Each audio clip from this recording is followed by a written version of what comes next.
शहरातील रोहामध्ये पुराचं पाणी शिरलंय। कुंडलिका नदीच्या आलेल्या पुराच्या पाण्याचा रोहा शहर आणि एमआयडीसी परिसराला फटका बसलाय। रोह्यातील मुख्य रस्त्यावर पुराचं पाणी शिरलंय आणि अनेकांच्या घरांमध्ये पाणी शिरलंय, त्यामुळे नागरिकांचं मोठं नुकसान झालंय।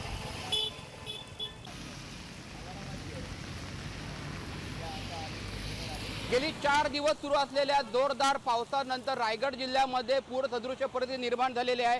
आपण आता रायगड जिल्ह्यामधल्या रोहामध्ये आहोत।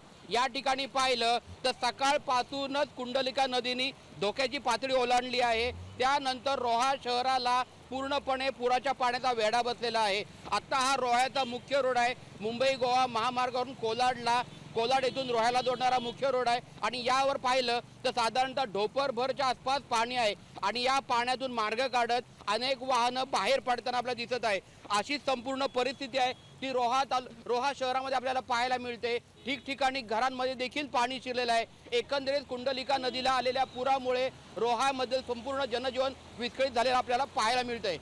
सचिन कदम, साम टीव्ही, रायगड।